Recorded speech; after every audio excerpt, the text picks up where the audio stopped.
En tant que pédiatre, comment avez-vous été confrontée à l'IVG ou à l'IMG? Alors que j'étais encore interne aux urgences pédiatriques, j'ai reçu un jour une femme qui venait pour son enfant, qui devenait bleu. Cet enfant avait 2-3 ans. On appelle ça dans le jargon médical cyanose.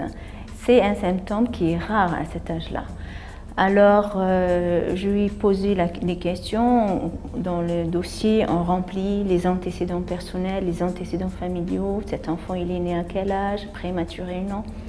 Et dans les antécédents, il y avait, quand il s'agissait des antécédents familiaux de cet enfant, il y avait ses antécédents à la maman. Elle avait fait 9 avortements. Et j'étais tellement surprise de voir tant de nombre d'avortements et j'ai eu le cœur brisé pour cette maman et je lui ai dit Madame, arrêtez de faire ça. Elle m'a dit pourquoi? Il y a une relation de cause à effet avec la maladie de mon enfant? Là, elle m'a mis vraiment au coin de mur et je pense qu'il y a un rapport. Elle est devenue très, elle n'a rien dit, mais après, elle a manifesté énormément de colère. Une fois passée cette étape, cet enfant, il était bleu à la maison, il rentre à l'hôpital, il est rose. Tous les examens complémentaires qu'on a fait, de A à Z, tout était normal. Il sort à la maison, il devient bleu et la mère le rattrape dans son lit comme si quelqu'un essayait de l'étrangler. Comme ça, il devenait bleu de cette façon-là. Elle revient ainsi de suite 2-3 fois. Bien sûr, moi je ne voulais plus avoir affaire avec elle parce que ça s'était pas très mal passé. Et au bout de la deuxième hospitalisation, un mois après, elle m'a rencontrée dans le couloir et elle m'a dit « Docteur, vous avez raison ». Et à ce moment-là, quel genre d'aide cette femme aurait pu avoir? Est-ce que dans le milieu médical, on peut aider ces femmes à surmonter le traumatisme qu'elles ont vécu? Qu'est-ce qu'il y a disponible sur le marché maintenant? Pour l'instant, cette aide est presque inexistante. Ou existante, mais à condition que les mamans soient demandeuses. Et encore, parce que c'est considéré, l'avortement est considéré comme un acte naturel et un droit de corps des femmes. Donc c'est un droit qu'on a acquis, donc on n'a pas besoin d'être aidé après. Et dans votre pratique, vous rencontrez beaucoup de mères, beaucoup d'enfants. Est-ce que vous auriez l'occasion de pouvoir parler avec ces femmes? Est-ce que vous avez remarqué, je ne sais pas, une relation, un symptôme, ce qu'on peut appeler le syndrome post-IVG chez ces femmes? Et comment est-ce que vous pouvez les aider?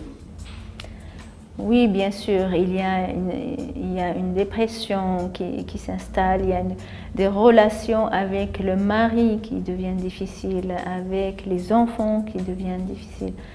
Et même, je vais encore plus loin. Je suis actuellement pédiatre en maternité. Je travaille à sauver les enfants qui ont des problèmes au moment de la naissance. Et souvent, je ne dis pas tous les enfants qui ont eu un problème durant l'accouchement ont eu ça. Souvent, les enfants chez qui on a besoin de faire une réanimation ou une naissance difficile, il y a dans les dossier de la mère des antécédents d'avortement ou des fausses couches entre guillemets. Donc il y a un retentissement non seulement dans la vie de tous les jours, mais aussi même pour l'enfant qui va naître après. Et puis vous qui rencontrez beaucoup d'enfants, des nouveau-nés ou des bébés, des enfants, est-ce que vous avez vu des conséquences sur ces enfants-là? Est-ce qu'ils manifestent certains comportements qui sont spécifiques à un antécédent d'IVG? Non, pas forcément. Les enfants naissent et ils ont besoin de leurs parents. etc. Il y a certains qui crient tout le temps, il y a quand même un certain pourcentage, oui, où l'enfant crie tout le temps, on ne sait pas pourquoi, il est changé, il n'a pas de pathologie particulière, ils ne sentent pas que sa mère l'adopte dans son cœur.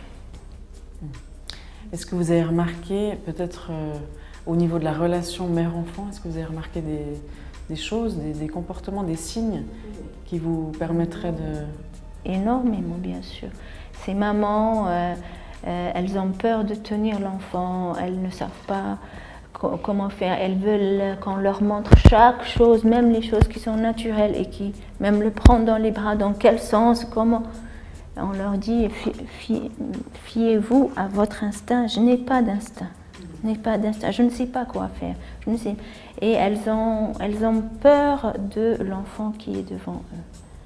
Parce que dans leur cœur, ce n'est pas régler les histoires du passé. Donc comment aider ces femmes?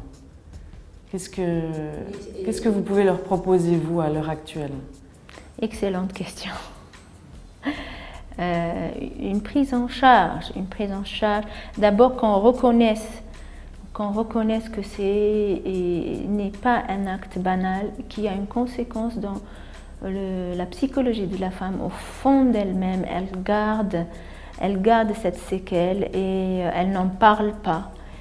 Et elle a besoin des psychologues, d'aide, de s'ouvrir à quelqu'un, de parler de sa souffrance pour régler cette histoire de passé avant de pouvoir s'attaquer, entre guillemets, à un autre enfant.